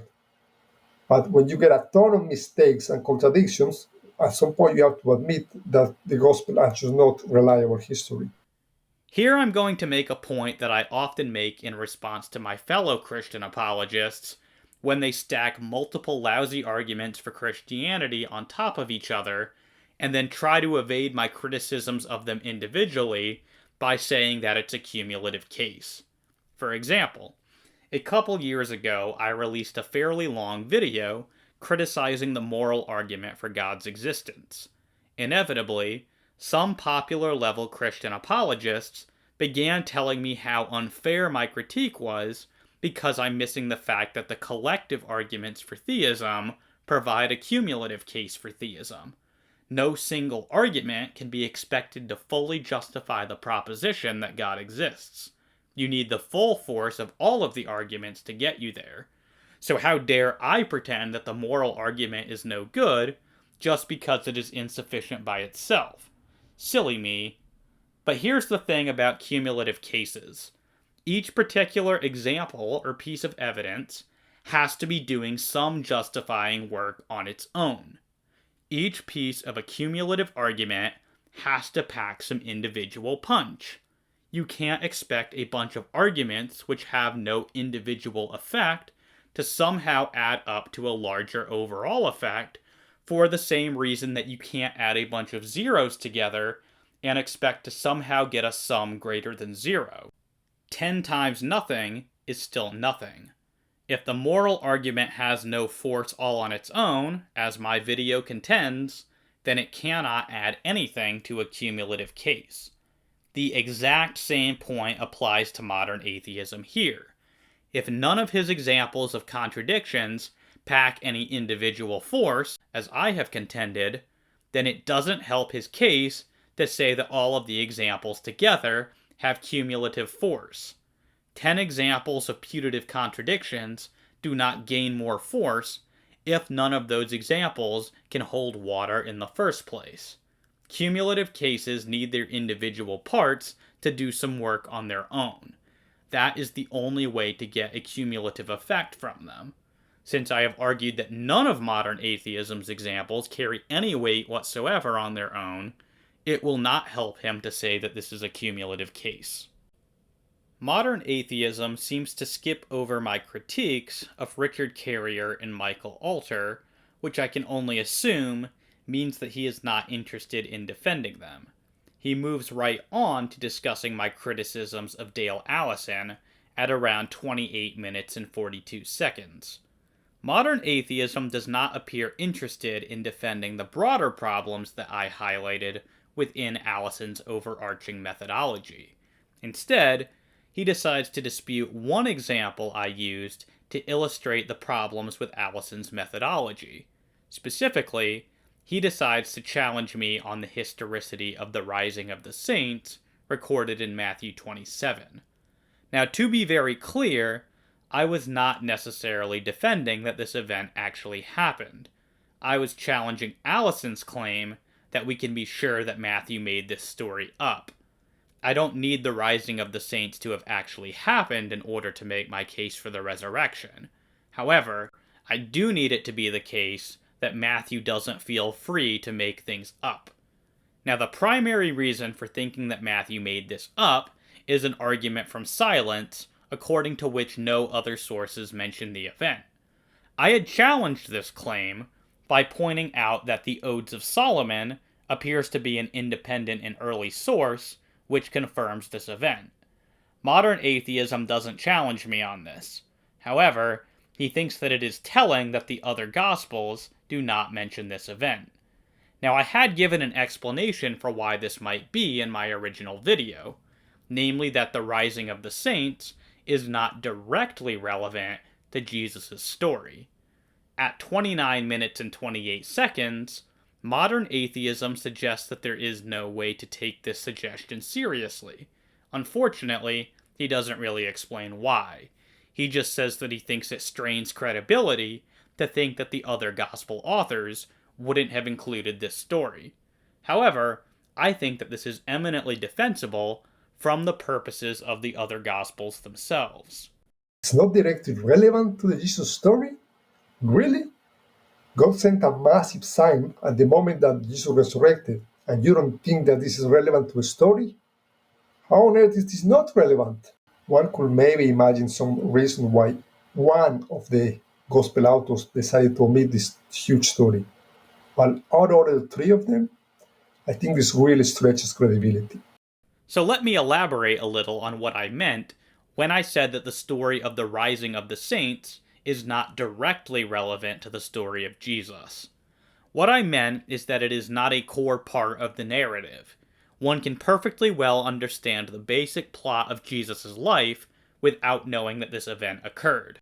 So in that sense, it's sort of like a deleted scene from a film, which is included within the director's cut because it is of interest to the fans, but is not required to follow the plot.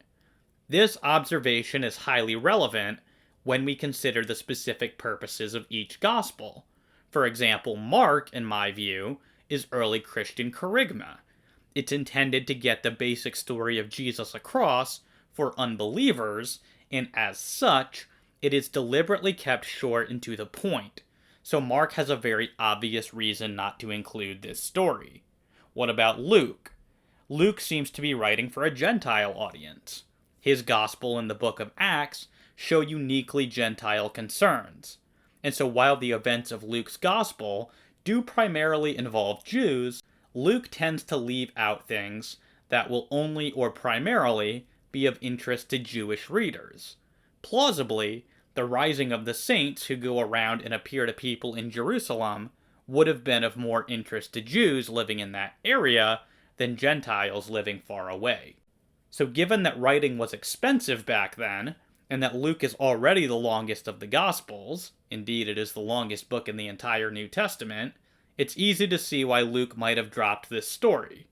Matthew, by contrast, has the most expressly Jewish concerns of any Gospel, so it would be the one we would most expect to contain this story if it genuinely occurred. And then lastly, what about John? Well, John is plausibly intended to be supplemental. While many scholars think that it is independent of the Synoptics, the tide of scholarship seems to be changing. Mark Goodacre has recently published an important book arguing that the author of the fourth Gospel was aware of the Synoptics, and this is also supported within the patristics. Clement of Alexandria, for example, tells us, "But John, the last of all, seeing that what was corporeal was set forth in the Gospels, on the entreaty of his intimate friends, and inspired by the Holy Spirit, composed a spiritual gospel." In context, this is referring to John writing his gospel after having already seen what was written in the Synoptics and wanting to supplement that with what Clement refers to as spiritual material. So if John is intended to be supplemental, he would have deliberately avoided retelling the story of the rising of the saints, since this would have been redundant. In each case, there is a perfectly good explanation for why the story might be absent from the other three Gospels, even if it really happened. Perhaps the story did not occur, but we cannot deduce that Matthew made it up just because it is not mentioned within the other Gospels. Modern atheism also ignores the point I made within my original video regarding the scale of this event. My original video gave reasons based on Jewish burial customs of the time for thinking that it was probably not actually as massive of an event as Allison and modern atheism seem to think. If this point holds, it is all the more understandable why the other gospel writers might not have mentioned the event. At 30 minutes and 15 seconds, modern atheism moves from here to address my criticisms of Dale Allison's attempts to use the evidence for rainbow bodies as a counterexample to the evidence for the resurrection. The first point that I had made is that the defender of the resurrection does not necessarily have to reject the phenomena of rainbow body because it doesn't necessarily conflict with any Christian doctrines. Modern atheism replies to this point by saying that if genuine, the phenomena does strongly imply that Buddhist doctrine is true. David's resolution is to say that this Buddhist miracle doesn't necessarily contradict any Christian doctrine, so one could theoretically believe in both miracles. Now, it may not directly contradict Christian doctrine, but it strongly implies that Buddhist doctrine is true. Don't you think that if God performs a miracle that strongly supports Christianity, and then performs a miracle that strongly supports Buddhism, then he's being a little misleading here? I mean, come on. My question here would simply be why. It's not as though there is a god figure within Buddhism who uses rainbow bodies as evidence to confirm his divine revelations. Buddhism is not a religion built on revelation in the way that Abrahamic religions are. Buddhism emphasizes attaining truth in virtue through practices like meditation. So the whole idea that Buddhist doctrine could be confirmed through revelations or miracles is already in tension with the stated objectives of Buddhism. Consequently, modern atheism has a whole lot of explaining to do if he wants us to accept that rainbow bodies, if genuine, would imply the truth of Buddhist doctrine. One final point to be made here is that even if rainbow bodies did confirm the doctrines of Buddhism, there is a legitimate question regarding whether or not Buddhism and Christianity are necessarily incompatible with one another. While my own thoughts on this tend towards the conclusion that they are, it's worth pointing out that some people have thought that the two religions are compatible with one another. So even if modern atheism were to establish that rainbow body is a genuine phenomena, and even that it confirms Buddhism, he would also need to show that being a Buddhist is logically incompatible with being a Christian. My original video had also argued that the possibility of deception is present for many examples of alleged witnesses to the phenomena of rainbow bodies. In other words, we can't always rule out that the witnesses are lying the way that we can for the witnesses to the resurrection. At 31 minutes and 26 seconds, modern atheism says that this is not true because there are some examples of putative witnesses to the phenomena of rainbow body who were put into jail for claiming that they witnessed it. Another thing he said is that the rainbow body miracle and the resurrection are different because the people who make claims of rainbow bodies do not face persecution for their claims. This is simply not true. Buddhists who make claims about rainbow bodies actually do risk being jailed by the government. But of course my video never denied this. I was claiming that the risk was not present for the most part. In fact, Allison only gives us a couple of examples of people who went to prison for making these claims, and in most cases, we don't have any reason to think that they would have known that these claims were going to land them in prison. For example, Allison gives one example, which modern atheism actually cites in his response to me, where the nephew of Rakshi Topden actually went to the news with his story about his uncle achieving rainbow body. Now this happened in communist China, where the news is owned and run by the government. So the nephew was effectively going to the authorities with his story. And what this implies is that he did not expect them to throw him in jail over telling this story. So while he did suffer persecution for his witness, importantly, he did not have any reason to expect that he would suffer persecution for telling this story. By contrast, the apostles did. Jesus himself had been executed, in part, for making blasphemous personal claims. And going by Acts, Hebrews, and the witness of Paul, the Jews persecuted the apostles almost immediately after they started proclaiming the resurrection. And when things finally escalated to Roman persecution under Nero, the apostles remained faithful, with some even going to their deaths. So there is an important difference here when assessing the honesty of the respective witnesses. Whereas the apostles had reason from the beginning to believe that they would be persecuted and remained faithful even after persecution broke out, we have no evidence that Rakshi Topden's nephew had any such expectation, nor that he would have stuck to his story had he been given the opportunity to recant. So my original point stands. There are no comparable reasons for thinking that many of these witnesses were not lying. And, as I showed in my original video, there are also not comparable reasons for thinking that they could not have been honestly mistaken. Modern atheism never addresses this.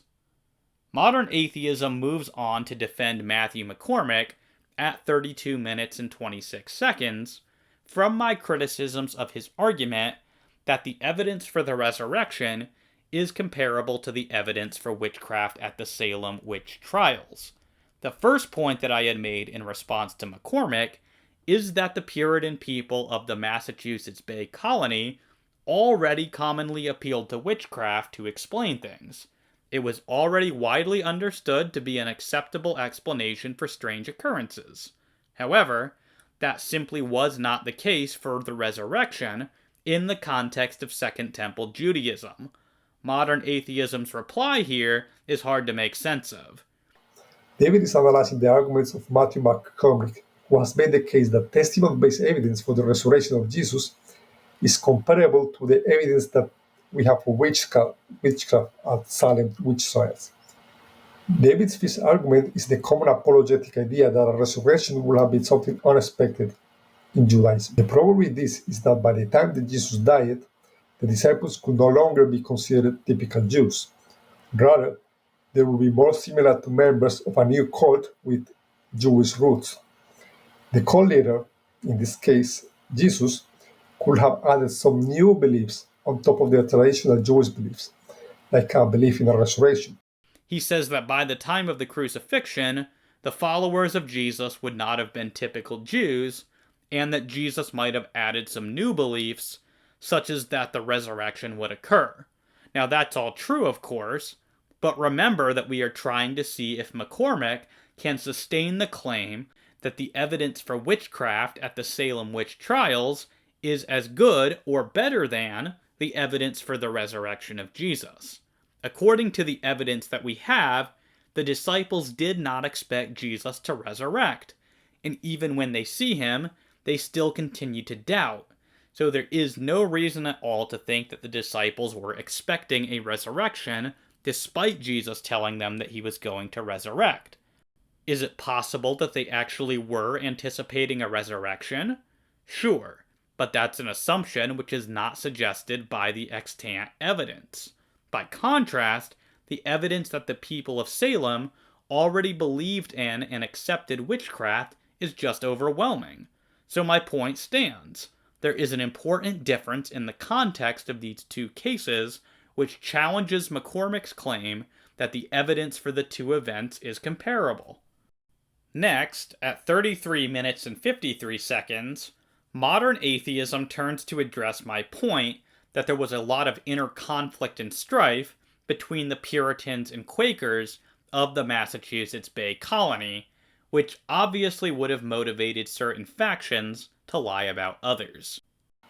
This doesn't explain cases of husbands testifying against their own wives or women testifying against their own sisters. And if the answer to this is to say that one spouse can secretly hate the other one, my response would be to use their own logic against them and say, oh, but this is unlikely. Modern atheism correctly points out that this would not explain husbands testifying against their wives or sisters testifying against their sisters. But my claim was not that every single testimony could be explained as a deliberate lie. I was countering McCormick's ridiculous claim that the people at Salem would have been strongly motivated not to lie against one another, since they were allegedly a tightly knit community. This is obviously not true. We can think of very easy motivations for most of these people to lie about one another. Of course, there are some cases, such as when family members testified against other members, where this explanation will be more suspicious. But it's important to remember that we only have two examples of husbands, John Proctor and Thomas Putnam, who testified against their wives. Proctor is known to have been involved in an affair with another woman at the time, and so it is no surprise that he testified against his wife. And the possibility of honest mistake is quite plausible in the case of Thomas Putnam, for the reasons given in my original video. There are also only two known examples of sisters testifying against one another, but in the case of Abigail Williams and Betty Paris, these were actually cousins, not sisters, and Abigail Williams is just known to have been a vindictive and pathological liar. There is no evidence to suggest that she actually cared about Betty Paris, so there is no reason to suspect that she was not simply lying when she accused her of witchcraft. The only other case involving sisters was the arrest of the three Post sisters and their stepsister Mary Bridges. But their confessions against one another were elicited under duress, as the poor girls were threatened unless they would testify against one another. And even then, the court still found all of them innocent, meaning that whatever testimony was coerced out of them by threats was apparently still not enough to convince the court. So again, there are serious reasons to believe that the Post sisters would have lied in this case to save their own skins. And these are the only examples of husbands testifying against wives and sisters testifying against sisters. With all due respect to modern atheism, I just don't think that he's taken a hard look at the evidence here and is just parroting McCormick's argument to toe the atheist line. I had further suggested that the motivations to not lie were not the same for the witnesses at Salem as they were for the apostles. This is because the apostles stood to lose their own lives. Modern atheism replies to this at 34 minutes and 27 seconds by saying that actually, lying in court can carry severe consequences. Actually, if you get caught lying in court, you can get into a lot of trouble, just like the disciples did. So you cannot say that the people in Salem had nothing to lose from lying and could just lie in court like it was nothing. David also writes, unlike the resurrection, some witnesses recanted. Actually, we don't know if any of the disciples recanted. We don't know if they even had the chance to recant. And even if, let's say, if Bartholomew had recanted, do you think that the early Christians would have preserved the memory of it and written it in the Gospels for the world to see? I don't think so. So I don't think this is a valid argument. The key problem for modern atheism here is that he is assuming that the same consequences for perjury that apply today were applied to courts back then. This is just not so. There were, in fact, no serious consequences for false witnesses during the Salem witch trials.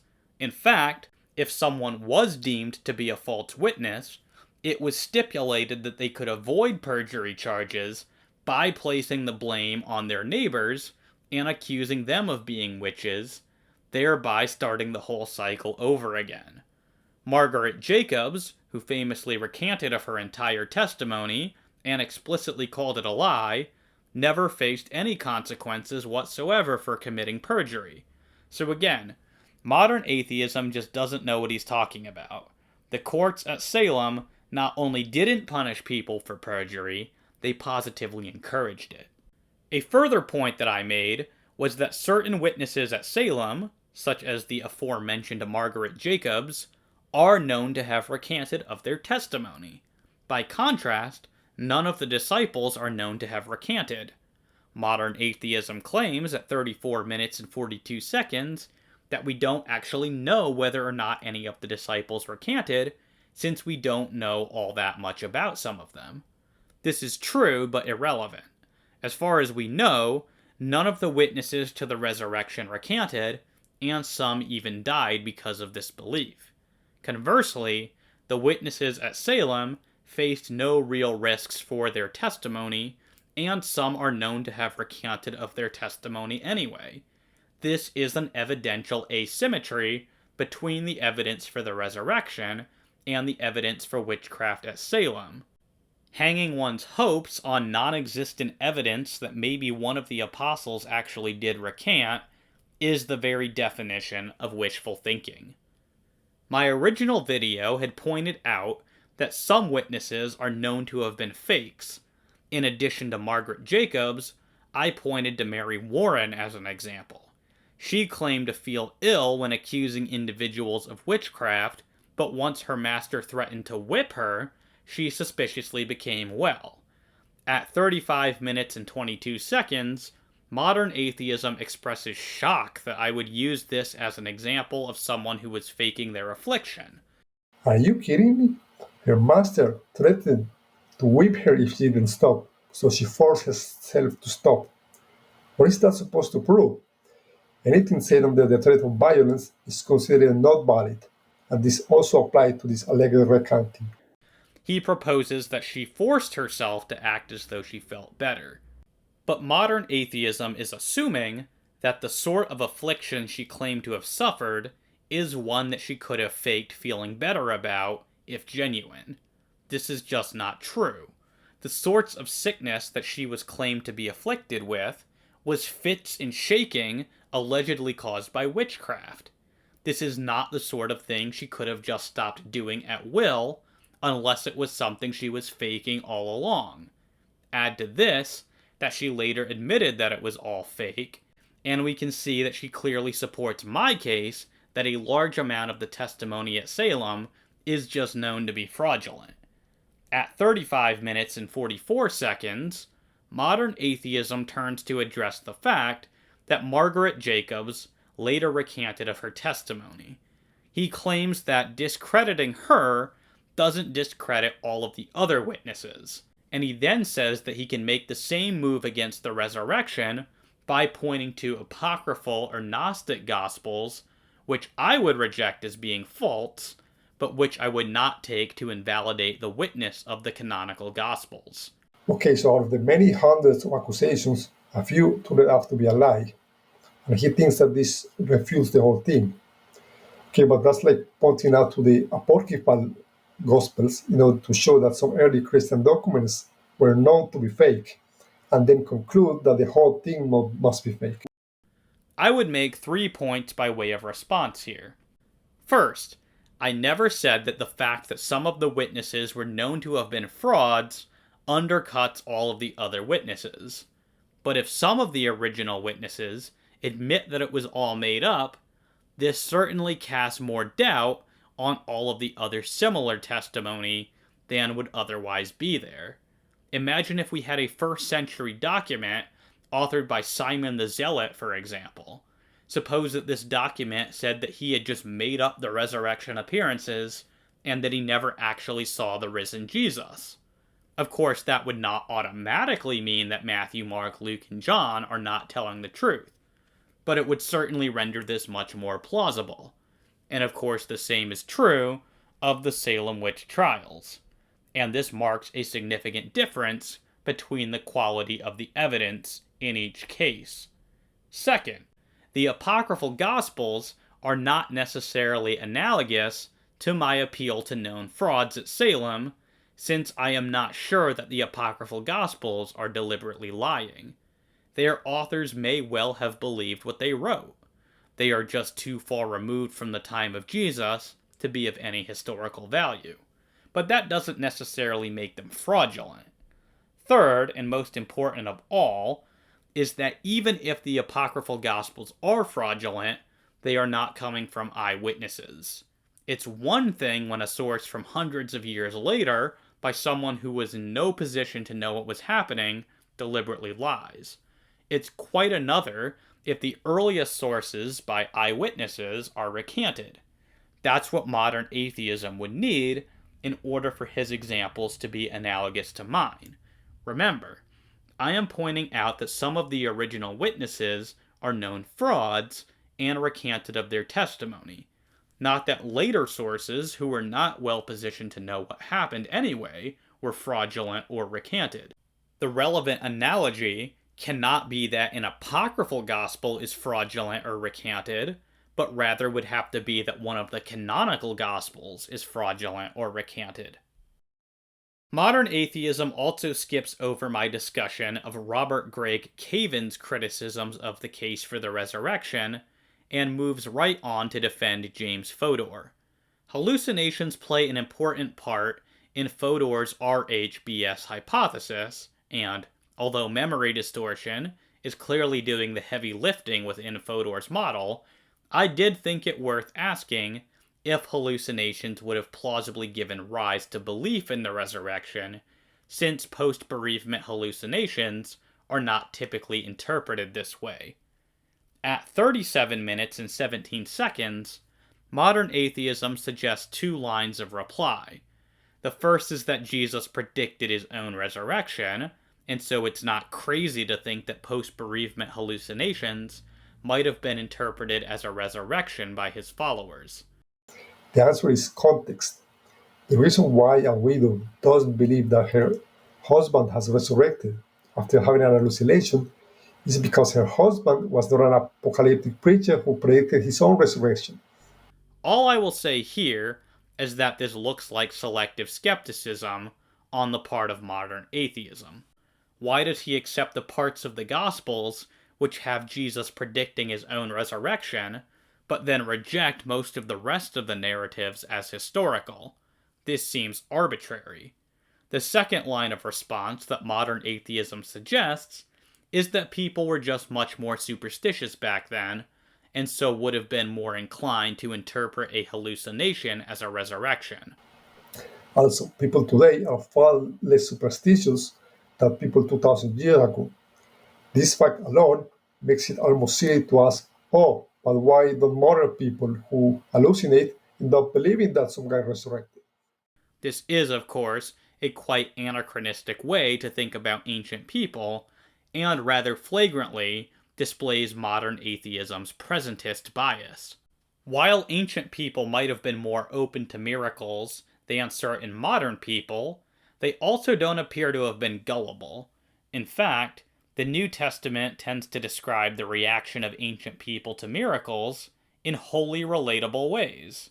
C.S. Lewis famously gave the example of how Joseph reacted to the discovery that his fiancée Mary was pregnant.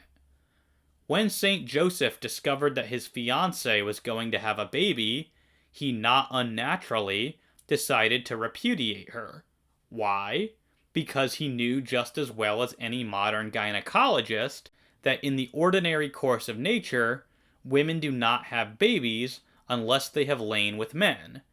No doubt the modern gynecologist knows several things about birth and begetting which St. Joseph did not know, but those things do not concern the main point, that a virgin birth is contrary to the course of nature, and St. Joseph obviously knew that. In any sense in which it is true to say now the thing is scientifically impossible, he would have said the same.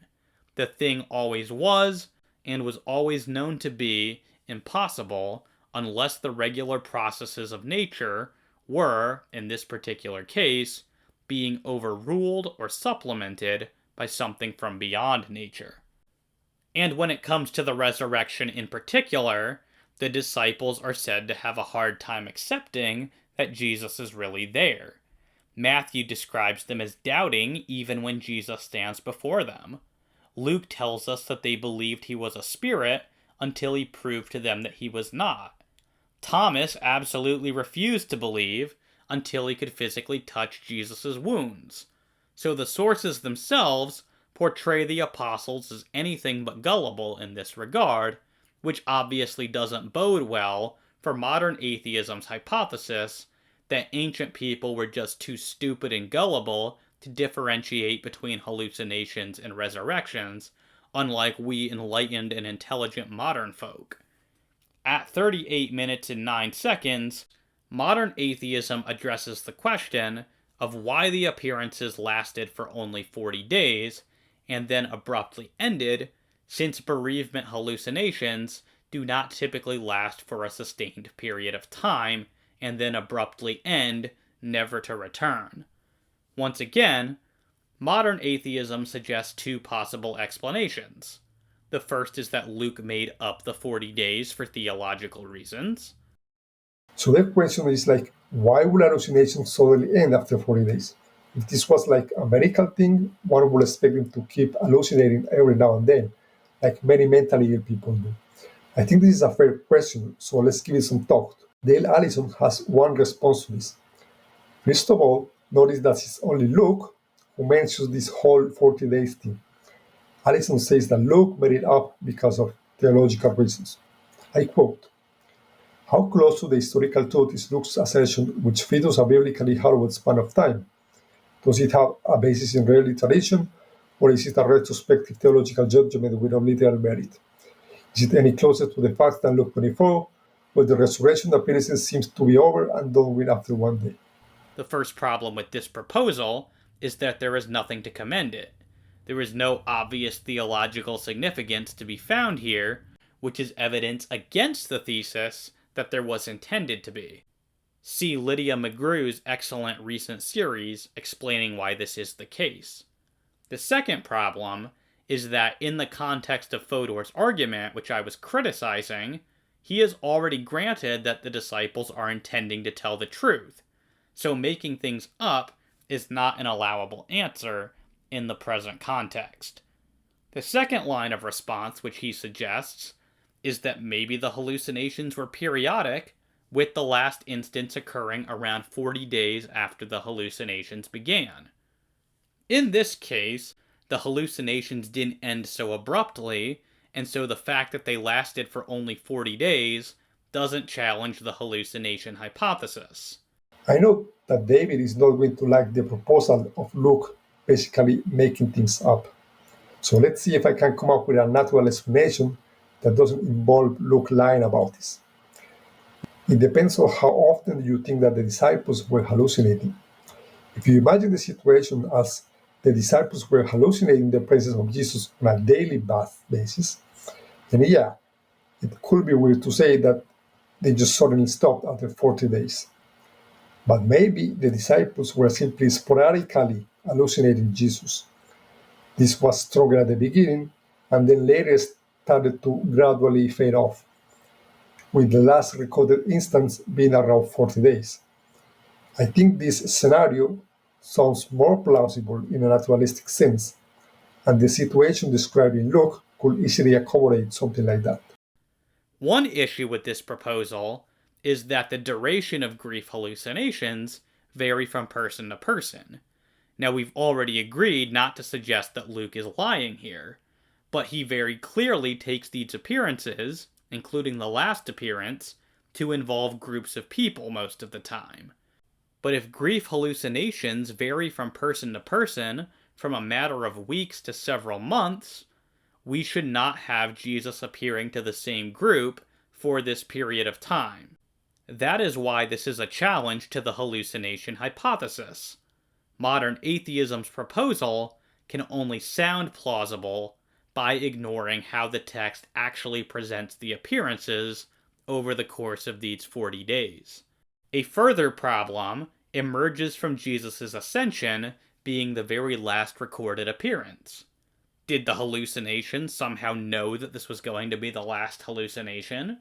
Did it somehow know how to give a sense of finality to this last hallucination?